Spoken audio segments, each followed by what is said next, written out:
What's up, guys? Welcome back to another Black and Blue podcast. We're your host. I'm Britton. And I'm Owen.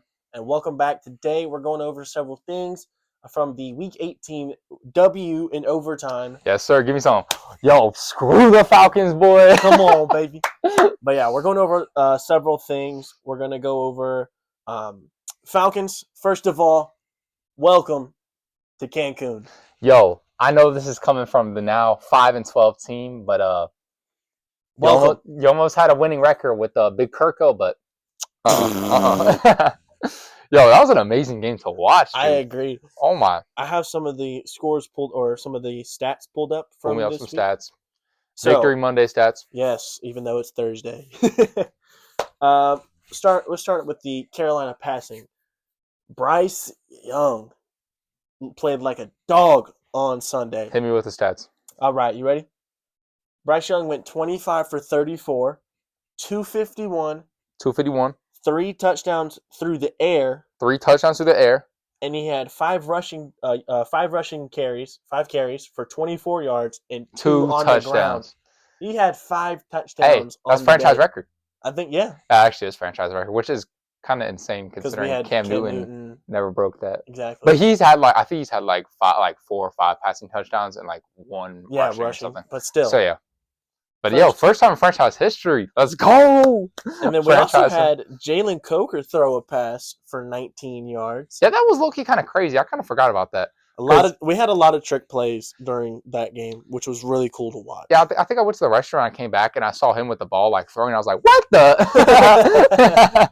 Yeah, so it's really cool to see how just Dave Canales is as a play caller and willing to take those shots with those risky plays. I mean, it's also last game of the season. Have some fun. Yeah, have some fun. Screw it. Get the boys a win. Rushing for Miles Sanders, he had himself a pretty solid day. 17 carries for 66 yards and a touchdown. He had 2 through the air, though.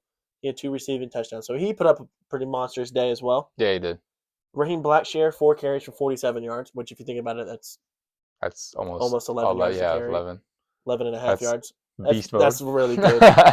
And then for receiving, Jalen Coker, 7 for 62. Miles Sanders, 3 for 50. And only 1 touchdown, which is weird because I thought he had 2 in the air. It's fine. Adam Thielen, 5 for 44. Jatavian Sanders, 3 for 35. Tommy Tremble, 2 for 30. And Xavier Legette, 3 for 30 as well. And then everyone had a field day. Goes on. Everyone had a good day. Yeah, everyone had a lot of yards. Everybody did pretty well.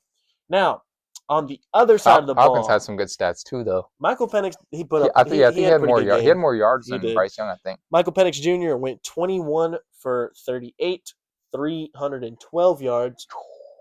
21 for 38 is kind of devious, though. I can't lie. When you're throwing a ball 40 times, yeah, it's kind of devious. He had 2 touchdowns, 1 interception, which was kind of just deflection off of the receiver's hands, and then that is his fault. Not Mike Boone. Mike Jackson was able to pick the ball up in the air, and then we had a sack on the day. Bryce Young didn't get sacked, which was kind of nice to see. Now this is where Atlanta strives against us. Their rushing game. Bijan Robinson had himself a field day. He had 28 carries. You want to guess how many yards? 140. 170. No. 170. Bro, we all knew that was coming though. Yeah. Hey, all I'm saying, he put up better stats than Saquon against us, so might be scripted. But then again, we got to play them twice a year instead of the Eagles once every other year. That is true. And he had 2 touchdowns on the ground as well. Tyler Algier had 9 carries for 52 yards. So, I think that's just our biggest problem right now is stopping the run. We've had a lot of problems. Yeah, no, rush defense is actual buns, bro. Yeah. When you let up 170 I actually got a little nervous every time I saw them run instead of throw. I was too. Even when we had that Cardinals game. Yeah. I feel like in person I saw it and I was like, every time I saw Kyler Murray step back, I was like, okay. But every time I saw him try to rush outside of the pocket, and then we're like, oh shoot, get back in the pocket, get back in the pocket. But also defense in general, with the pieces that we were missing, you couldn't really expect anything, especially with props to Michael, but also if JC was playing, I don't think his yards would have been that high. Agreed. I think probably you would cut down at least like 50 if he was playing. At least. Drake London had himself a field day as well. 10 receptions for 187 yards, 2 touchdowns. Again, if J.C. Horn was in, I doubt his numbers. You remember they had to redo that one play and he got another touchdown? Yep. He got it was the same play too. Same guy, same exact same thing, bro. But yeah. Drake London really was the leading receiver on that team. 10 receptions, 187 yards, 2 touchdowns.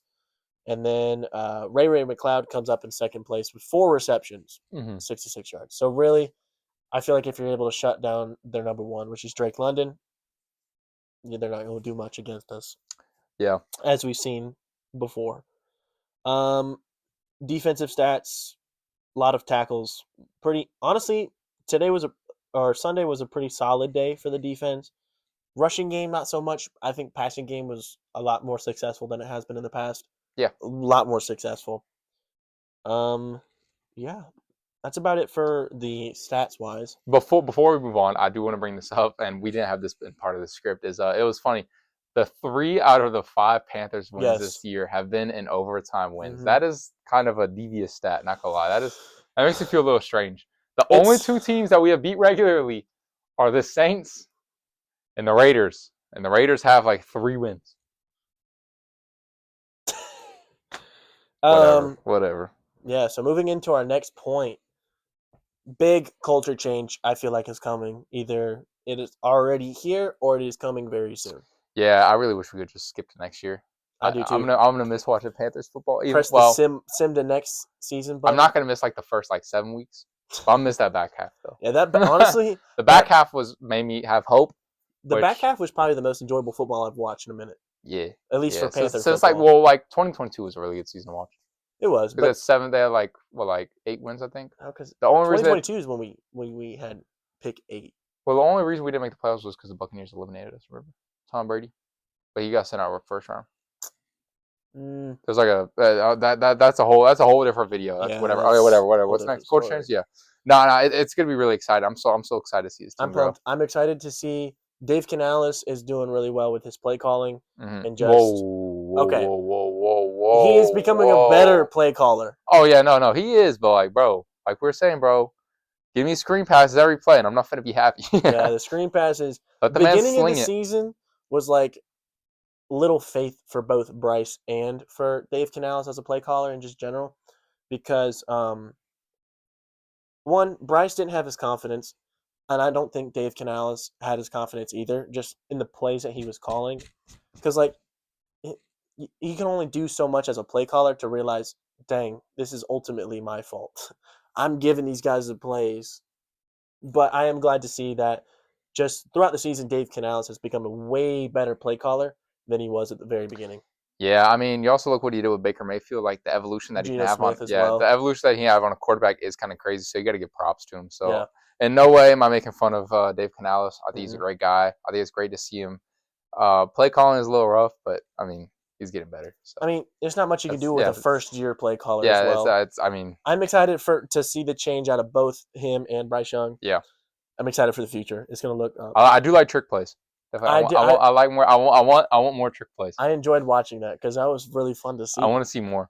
Because we did actually have a good trick play, and it was against the Bengals week 4. I don't remember. Sorry, I know it was way step back. I only remember because I saw right there. The punter steps back. I think they were attempting a field goal or something. It's a field goal for 47. Eddie steps back and has the ball, and he throws it to who did he throw? I want to say threw to Leggett, but he dropped it or fell out of his hands or something. Was it Trimble? Because I don't think Leggett would be on the field goal block. Yeah, you're right. There's probably one tight end or something like that. I don't remember who it was, to be honest. But I just remember they swatted it out, and it was it would have been a 10-yard play. Would have got his first down. So yeah. So again, huge change coming for just sports in general in Carolina. Next up, resigns and extensions. I'll go first. I'm sorry. Give JC the bag, boy. I think you spend a lot on JC Horn. Yeah, I would much rather give money to JC than spend money on. I hate to be that guy, but I'd much rather have JC than Sanders. I like Sanders. He's a dog, but I just think JC Horn has earned his spot, especially this year, because this year he was able to stay healthy, play most of every game that was asked. He stepped up big when he wasn't feeling well, Pro like when Bowl. he was on. Exactly. Pro And Bowl. this is his first Pro Bowl? I think it's the second. Second? But still, it's just I think you spend the bag on him. You give him money, and he's going to play well. He proved it this season when he led up a 50%. I think it was less than that. It was like a 48% completion percentage. Mm-hmm. Like when you throw it his way, it's awesome to see that, and it's just I'm excited to see. I really hope we give him a bag. Please don't let him walk. I don't think we'll let him walk. I just think he's proved it more than Sanders has. If I don't know. Sanders came out and balled out on Sunday. He did, but also if Hubbard was in, then like that probably wouldn't have happened. True. So I think Miles Sanders he's a good back. Don't get me wrong, but I think in our system, for $30 million though, I think in our system, I think he's a good backup because we just paid Chuba a 4-year extension for $36 million. I think he's a good backup. Don't get me wrong. Yeah, he's better than Raheem Blackshear and Mike Boone. They had their chance against the Bucs. To be fair, it's not really their fault, but I don't know. I like Miles Sanders. At first, I was like, I don't know why we signed Miles Sanders, but now I see why. Because once Chuba went out, Lord have mercy, it was not good. Bucs game. Oh, I mean, whenever I saw that like 9 defensive players just were on IR, all of a sudden I was like, well, we knew he was gonna win. Yeah, I wasn't really surprised. I do think Josie Jewell gets an extension. He played out a lot this year. He played really well. He played through injuries. I think a lot of the defense did, but So would you re-sign him? I think so. You think so? I think either you re-sign him or you reconstruct his contract just to maybe give him less money. So trying to see if he takes like a less pay for a longer extension. Maybe. Well, I don't know if that'll work. More time means more money, so it all depends. But I do think you re-sign him or just Try to or just play with his contract a little bit. Yeah. Who else is on contract / extension? Let me think. Because I know we just gave Derek Brown a bag before the beginning of this season. Gave Hubbard a bag. Gave Hubbard a bag. Couple weeks into this season. It was like the only like big re-signs that I've seen this year. Yeah, I guarantee we're gonna be missing something. If we're missing something, just drop it down below. Yeah, let us know. Make fun of us below. I do think for one thing, going into the NFL draft, we need an overhaul on defense. Defense. You think only upgrade the defense and not the offense? I don't think you only upgrade defense. I think you find some plus, you're always going to find a guy like Jalen Coker, who's been an undrafted guy who played his mind out. Whoa, always going to find one like him? Not always, but you're bound to find one. I think you're bound to find one. At least some team is. So, I don't know. I think overhaul on defense, maybe like second round, maybe look at a wide receiver. But I think pick one or round 1, pick 8, which is what we have. I think you take just a stud on the defense. I don't think you worry about offense. Maybe round 2, round 3. Well, we have 2 round picks or 2 second round picks, and then a couple. We have a third, and then a 4th round pick, 2 fourths. So there's a lot you can do here. You can trade. This way, like my mom said that it's our turn for us to get Abdul Carter. So I do like Abdul Carter. We're gonna make he's crazy. We're gonna make a draft, mock draft video. The first 18 picks later. That'll be up soon. I do think just defense. Defense. I would draft only defense, and I mean I'm not a coach, so I wouldn't know, but as a fan, I would like us to draft only defense. And then pick up someone like T. Higgins, Garrett Wilson, or Tyreek Hill. That's another thing. But we won't talk about too much of that right now. Yeah. This is week 18. So that's the end for this video. But how do you feel about the season before we go? Overall season thoughts. Let's get beginning 5 from minutes. Week 1 to week 8, 0. I hated watching Panther football. I stopped watching after the Bears game. Exactly. I stopped watching until I think the Chiefs game or something. I hated watching Panthers football. I wouldn't turn on the TV. I would always go to NFL Red Zone. I would never turn it just on the Panther game. But after week 8, after Bryce came back off the bench, it took him a couple weeks to get there, like the week for the Commanders week and the Broncos week. It was getting there. after those 2 weeks, I think it's after week 10. Yeah, we that's played when like I a bummy started. team like the Saints or Giants. When we started, okay, and we still almost lost to the Saints. Exactly. Once the Saints week happened, I only turned on the Panther game. I wouldn't turn on Red Zone, and if I did, I'd have Red Zone playing in the background while watching the Panther game. So I think the back half of the season has got to be up there, like 7, 8, 8.5. I don't think it was up closer to 9 or 10. There's a lot of things that we still did wrong, defense especially, but it was probably one of the most fun football times to watch for me. That's like the most enjoyable football that I've seen in a minute was in the back half of the season. Yeah, I mean, we saw Bryce Young evolve. We saw offense go crazy. Defense was not going crazy. No. So yeah, and we also saw culture changing just a little, like game by game. We saw that Giants game whenever they were going crazy in the locker room. Yeah. We saw Cardinals whenever they were going crazy, and we just saw whenever they beat the Falcons and they're all celebrating. So it's nice to see that, and I have really high hopes for next year. I do too. Micah Parsons even said on his podcast that this team is going to be scary next year. Exactly. This team's going to be scary next year. They're going to make a push. I really hope he's right, because we have one of the longest playoff droughts in NFL history. Us and the Falcons are tied. I think Jets are number 1. Jets are number 1 at 14 seasons, but we are tied for second with the Falcons at 8 or 9, almost 10 seasons. But yeah, the Broncos should have been up there, but the Chiefs decided Broncos that they just wanted ended to their drought. Yeah, they just decided that they wanted to bench every good player. Chiefs getting blown out 38-0 is nuts. Saw Travis Kelce said that he did want to play Joe Burrow. Did you see that? Nobody wants to play Joe Burrow. Yo, it was like, I want to play against Joe Burrow. I'll play him in a Walmart parking lot. I ain't scared of him. How can one be so hateable but the other so likable? I don't understand that. I don't understand. Okay, that's going to be it for today's video. We have high hopes for this channel going into the 2025-26 season.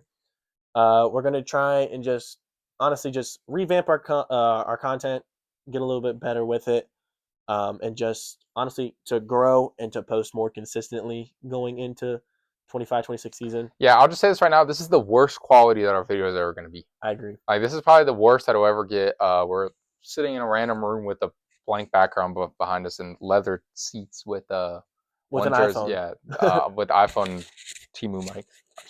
Amazon mics. I'm messing. But yeah, hopefully as we grow, as we go forward, we just really want to put more time into this. Obviously we have lives, but we're glad that we're starting this because I've had fun starting this. We've only had a few videos, but we'll see how it goes. It's fun to just sit and talk Panthers. So big hopes going into next year.